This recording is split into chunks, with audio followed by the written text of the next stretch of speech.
Hi everyone, Teacher Jennifer, SVK with VIPKID, and today's topic is teaching while traveling. I do a decent amount of traveling actually between our home in the United States and my family's home in Canada, so we are on the road a pretty significant amount of time. I also just love to travel, and I don't necessarily want to take a full week or full 2 weeks off of teaching because, as you know, when you're not teaching, you're not getting paid. So these are my top 5 tips for teaching and traveling.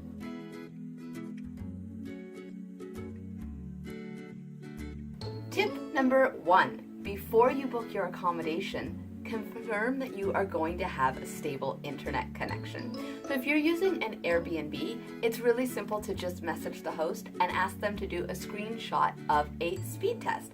I'll put a link in the description below. This is just a super quick speed test to make sure that their internet is going to be stable enough for you to maintain your connection. If you're staying in a hotel, you may want to call them and see if they have any dedicated internet spots available, and by that I mean places to plug directly into a modem. They may have that in, say, a conference room. As a bonus, if you're teaching from a laptop, you can always choose to bring an Ethernet cable with you. That way, if you get to an Airbnb or a hotel and the Wi-Fi isn't super stable, you may have the option of plugging directly into a modem. Tip number 2 is to inform parents that you're going to be taking a leave of absence or a vacation. Of course, this is totally optional, you don't have to, but if you're going to be taking a significant amount of time off or time off that's going to disrupt your normal schedule, I think it's just polite to let parents know that you're not dropping off the face of the earth. So you can change your availability in your teacher's portal. There's a variety of options you can choose. So for this case, you might just choose that you're traveling. This does not prevent parents from sending you priority bookings over that time, so keep that in mind. It just is more like a heads up. So I always think maybe if they notice that I say no, that I can't accept a priority booking, or if they notice that I'm not opening as many teaching spots as I normally do, they'll see that my availability has changed, and that kind of gives a reason. I also inform parents using feedback. 2 to 3 weeks before a trip, I start to write in my feedback the dates that I will be away. And I always include something to the effect that my schedule is going to be adjusted during that time, and I thank them for understanding.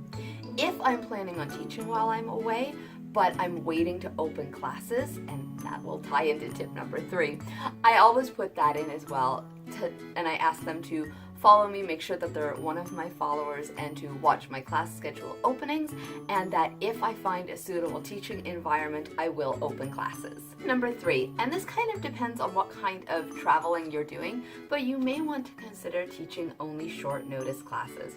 And this is really dependent on whether or not you are maybe just going home for a while and you're going to be with family and your routine's going to stay pretty much the same, or if you're off on a real vacation, exploring a new area, and you want the flexibility to say, oh yeah, either I'm staying out really late one night, or we're getting up early and we're going on some kind of excursion.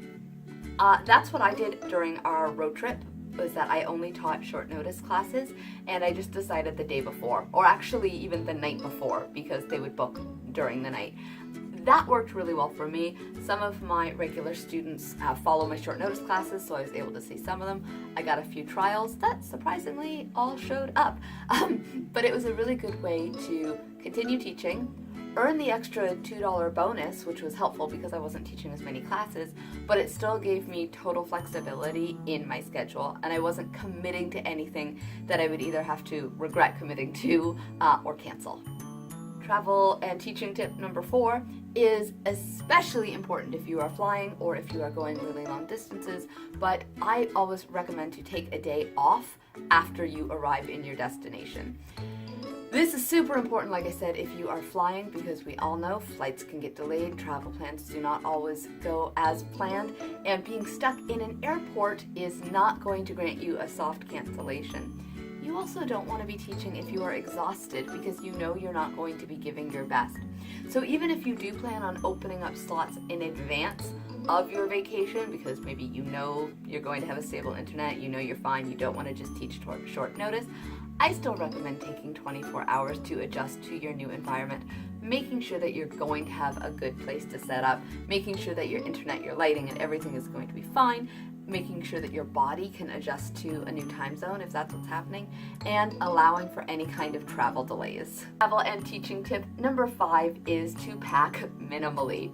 I am actually going to follow this video up with a second video on what to pack when traveling, and it's more for it's more for me than you. I mean, I say that, but not really. I have to admit, I am really a terrible packer when it comes to packing minimally. You can't tell, but I have like a wall of props over here, and I've got a wall of props over there, and I've got props behind my camera. But if you're traveling, especially if you're flying, you're gonna wanna keep things to a minimum. So anything that you can do to sort of minimize what you're carrying on, really think, what are the most essential props that I use every day, and what can I either find digitally or substitute. Alright, that's it for today. I hope that was helpful. If you are looking for a job that you can take on the road with you, take while traveling, then please shoot me a message. I've got my Instagram and my email address down below. Please, I would love to help mentor you through the process. If you are a digital nomad teacher and you do this full-time on the road, or you do this consistently on the road, please connect up with me. I would love to travel and teach more, and I'd love to hear your advice and tips. I hope to see you all in the virtual classroom. Happy teaching!